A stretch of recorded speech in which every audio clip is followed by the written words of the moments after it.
నమస్తే. 'బాలయ్య' 2024లో ఇంకా ఒక సినిమా ప్లాన్ చేస్తూ, అది కూడా కొంత షూటింగ్ కంప్లీట్ చేసుకున్నటువంటి ఒక బాలకృష్ణ సినిమా ఇప్పుడు ఎలా ఉంది? అదే 'దుల్కర్ సల్మాన్'తో ఉన్నటువంటి ఒక కొన్ని కాంబినేషన్ సీన్స్ హైలైట్‌గా వచ్చాయని చెప్పే వార్తలు. అయితే వీటి గురించి పూర్తి డీటెయిల్స్ ఇప్పుడు చూద్దాం. సార్ నమస్తే. నమస్తే అండి. సార్ 'బాలయ్య' అనగానే ప్రతి ఒక్క ఇయర్‌కి ఖచ్చితంగా మంచి హిట్, బ్లాక్ బస్టర్ హిట్ ఇచ్చుకుంటూ వస్తున్నాడు. లాస్ట్ ఇయర్ చూసుకుంటే 'భగవంత్ కేసరి' కావచ్చు, అంతకుముందు 'వీరసింహారెడ్డి' ఒకే ఇయర్‌లో కావచ్చు, దానికన్నా ముందు మనం చూసుకుంటే 'అఖండ' కావచ్చు, ఇట్లాంటి ప్రతి ఒక్క ఇయర్‌లో మంచి హిట్లు, బ్లాక్ బస్టర్లు కొడుతూ వస్తున్నాడు. ఈసారి మల్టీ స్టారర్‌గా రాబోతున్నాడు 'బాలయ్య' అని చెప్పేసి అంటున్నారు. 'బాలయ్య'తో పాటు 'దుల్కర్ సల్మాన్'. సో ఈ సినిమా సీన్స్ ఇప్పటికే కొంత షూట్ కంప్లీట్ అయ్యి అద్భుతంగా వచ్చాయని చెప్పి వార్తలు. సో ఈ సినిమా గురించి మీరు ఏం చెప్పబోతున్నారు? దీన్ని ఇక్కడ ఒక సవరణ ఉంది. మీరు మల్టీ స్టార్ అన్నారు. దీన్ని మల్టీ స్టార్ ఎలా అనుకోవాలి? అంటే 'దుల్కర్ సల్మాన్' ఒక స్టార్. 'దుల్కర్ సల్మాన్' మలయాళంలో స్టారు. అదే ఇక్కడ ఇద్దరు కలిసి మల్టీ స్టార్ అంటే ఇద్దరు సూపర్ స్టార్లు నటిస్తే మల్టీ స్టార్.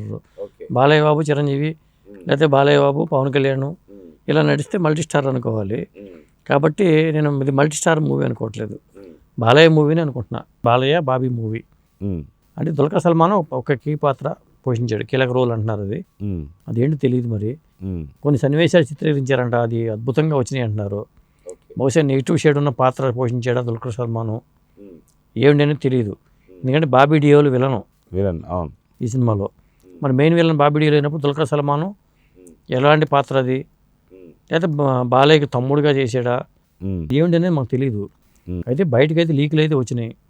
ముఖ్యంగా మోక్షజ్ఞ తన ట్విట్టర్ అకౌంట్లో కొన్ని పెట్టడం, అది అఫీషియల్ ట్విట్టర్ అకౌంటా లేకపోతే వేరేదా తెలియదు. కాబట్టి బయటకైతే ఇట్లా వార్తలు అయితే వచ్చినాయి. నిర్మాతలు ఏమో ప్రకటించలేదు, అఫీషియల్గా ఏమీ చెప్పలేదు, వాళ్ళు చెప్పరు కూడా. ఎందుకంటే సితారా ఎంటర్టైన్మెంట్స్ వాళ్ళ సినిమా కాబట్టి ఇది, వాళ్ళు ఏంటంటే దీన్ని ఎప్పుడు రిలీజ్ చేద్దాం అనే దాని మీద ఒకటి నడుస్తుంది. సినిమా రిలీజ్ ఎప్పుడు అనేది.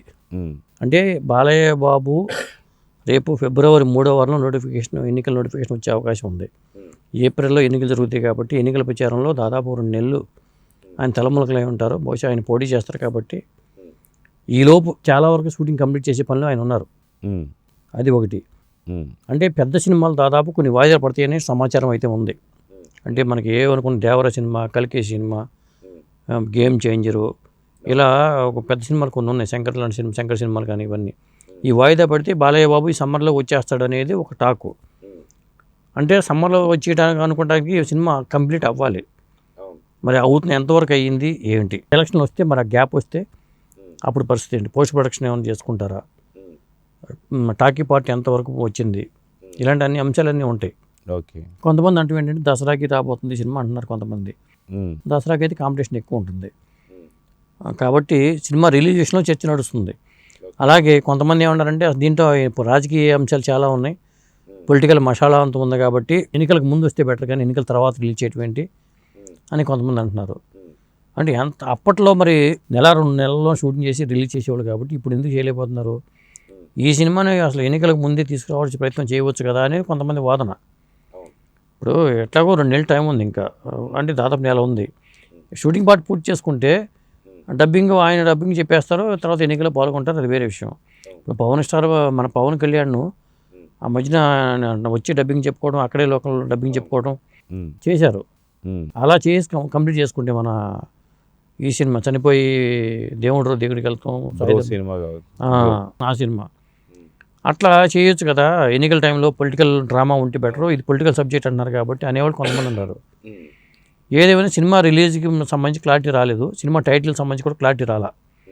ఎందుకంటే బాబీకి ఏమో వాల్తేరు వీరయ్య తర్వాత వచ్చే సినిమా ఇది. ఆయనకి దాదాపు 1.5 year వచ్చేస్తుంది, 1 year అయిపోయింది. రేపు ఆ సంక్రాంతికి వచ్చింది కాబట్టి ఈ సంక్రాంతికి ఖచ్చితంగా 1 year బాబీ సినిమా లేదు. బాలయ్య బాబు 2 సినిమాలు ఉన్నాయి కానీ, కాబట్టి సమ్మర్ కన్నా కనీసం వచ్చేస్తుందేమో అనేది కొంతమంది వాదన. ఎన్నికలు అవగానే మేలో రిలీజ్ చేస్తారని కొంతమంది అంటున్నారు. ఏదేమైనా నేను అనుకోవడం ఏంటంటే ఏప్రిల్, మే, జూన్కి ఈ సినిమా రావచ్చు. ఒకవేళ ఫాస్ట్గా కంప్లీట్ చేసేద్దాం అనుకుంటే మాత్రం ఎన్నికలకు ముందే చేద్దాం అనుకుంటే అవకాశం కూడా ఉంది. అయితే మొత్తానికి బాబీ డియోల్ ఇప్పుడు యానిమల్ సినిమాతోని సెకండ్ ఇన్నింగ్ స్టార్ట్ చేశాడని చెప్పి అనుకోరు. అయితే హీరోకి ఎంతైతే గుర్తింపు వచ్చిందో అదేవిధంగా బాబీ డియోల్కి విలన్గా అంత గుర్తింపు వచ్చిందని చెప్పుకోవాలి. అయితే బాలకృష్ణతో పాటు బాబీ డియోల్ ఎలా ఉంటాడు? ఎందుకంటే 'భగవంత్ కేసరిలో' అర్జున్ రాంపాల్ చూసాం మనం. నిజంగా ఒక ఫేమస్ విలన్ అప్పట్లో రఘువరన్ అయితే ఎలా ఉంటాడో అలాంటి రఘువరన్ క్యారెక్టర్ తలపించాడు రామ్ గోపాల్. అయితే ఇలాంటి సిచ్యువేషన్లో బాబీ డియోల్ని ఎలా ఎక్స్పెక్ట్ చేయొచ్చు అంటారు తెలుగులో? అంటే మొన్న అర్జున్ రాంపాల్ని చూసాం మనం. మనకి అంటే విలన్ ఎప్పుడు పవర్ఫుల్గా ఉండాలండి. ముఖ్యంగా బాలయ్య సినిమాల్లో విలన్ పవర్ఫుల్గా లేకపోతే సినిమా పేలవంగా ఉంటుంది. చాలామంది చెప్తుంటారు కదా, ఒక రైలు వెళ్ళిపోతే బాలయ్య బాబు దాన్ని ఆపిస్తేనే అది అంత బాలయ్య బాబు అనే కానీ అంత ఆ స్థాయిలో ఊహించుకుంటారు డైరెక్టర్లో. విలన్ కూడా అంత పవర్ఫుల్గా ఉండాలి మరి, లేకపోతే కష్టమైపోద్ది. అందుకనే ఇప్పుడు జగత్ బాబు లెజెండ్ సినిమాలో బోయపాటి జగత్ బాబుని మన విలన్గా తీసుకొచ్చి ఒక ఇంత పవర్ఫుల్ విలన్ జగత్ బాబులో ఉన్నాడా, ఒక ఫ్యామిలీ హీరోగా చూసాం మనం జగత్ బాబుని అనిపించింది. ఆ తర్వాత శ్రీకాంత్ని కూడా అలాగే మలిచారు.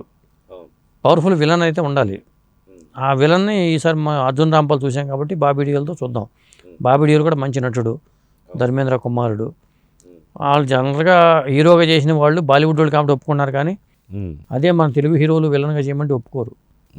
మరి ఒక సినిమాలో ఎన్నో సినిమాలు హీరోగా చేసిన బాబీ డియోల్ విలన్గా చేయడానికి సిద్ధపడ్డాడు, చేస్తున్నాడు. కాబట్టి ఈ సినిమాలో ఒక పవర్ఫుల్ విలన్ దొరికినట్టుగా భావించాలి. ఎందుకంటే భగవంత్ కేసరిలో చేసిన అర్జున్ రాంపాల్ ఒక హీరోనే, బాబీ డియోల్ కూడా హీరోనే.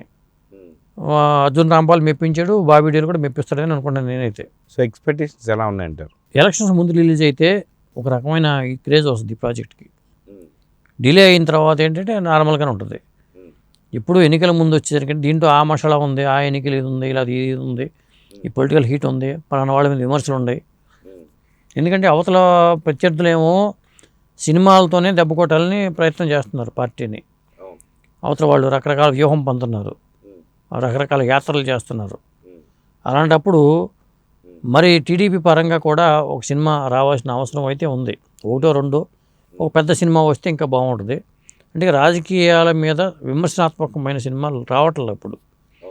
అది చేసుకొస్తే ఇలా ఎన్నికల టైంలో అలాంటి సినిమాలు ఉంటేనే కాస్త వెళ్తాయి. పైగా బాలయ్య బాబు ఏంటంటే బాలయ్య బాబు మీద 2 సవాళ్ళు ఉంటాయి. హ్యాట్రిక్ కొట్టాలనే తపన ఉంటుంది. ఇప్పుడు వరుసపెట్టి హిట్లు వస్తాయి, హ్యాట్రిక్ కొట్టారు కాబట్టి ఇంకో హిట్ కొట్టాలి అని ఆలోచిస్తూ ఉంటారు వాళ్ళు. అందుకని జాగ్రత్తగా చేద్దాం, తొందరపడొద్దు, విడుదలకు తొందరపడొద్దు, మనం ఒక మంచి హిట్ ఇవ్వాలి అనే తపన అటు అందరికీ ఉంటుంది. హడావుడిగా చేస్తే మా హిట్ రాదేమని అనుకుంటాం, అది కూడా ఉంటుంది. అది ఏంటంటే ఇప్పుడు ఎంతవరకు అయింది సినిమా కంప్లీట్ మనకు తెలియదు కాబట్టి మనం దాని గురించి ఎవరు చెప్పలేము. ఇప్పుడు దాకా ఈ సినిమా ఇంత ప్రోగ్రెస్ జరిగిందని వాళ్ళు ఒక మీడియా ముఖంగా ఒక ప్రకటన రిలీజ్ చేస్తే బాగుంటుంది. గతంలో వచ్చేది ఇది, ఈ సినిమా ఈ దశలో ఉంది, ఈ సినిమా పోస్ట్ ప్రొడక్షన్ జరుపుకొని ఉంది, అప్పటి నుంచి డబ్బింగ్ చెప్తామని. ఇప్పుడు అలాంటి ఏం చెప్పట్లా. ఒక టీజర్ రిలీజ్ చేస్తారో లేదా ఒక పార్ట్ సింగిల్ అంటారు, ఇది చేస్తున్నారు. కాబట్టి కొంత ప్యాటర్న్ మార్చి కొంత అప్డేట్ ఇవ్వాలి, సినిమాకి సంబంధించిన ప్రోగ్రెస్ అప్డేట్ ఇస్తుంటే బాగుంటుంది. సో చూద్దాం సార్, మొత్తానికి బాలయ్య మాత్రం ఈ ఇయర్లో ఎలాంటి బ్లాక్ బస్టర్ తీసుకురాబోతున్నాడు, సో బాబీ డియోల్ కూడా ఎలాంటి విలక్షణమైన పాత్ర వహిస్తున్నాడు చూద్దాం మరి. సో ఇదండి మొత్తానికి ఈ సినిమాకి వచ్చేసరికి బాబీ డియోల్ కావచ్చు, బాలకృష్ణ కావచ్చు, బాబీ కావచ్చు, దీన్ని 3BBగా ప్రకటించాలేమో తెలియదు, మరి చూద్దాం ఏం జరగబోతుంది. Thank you.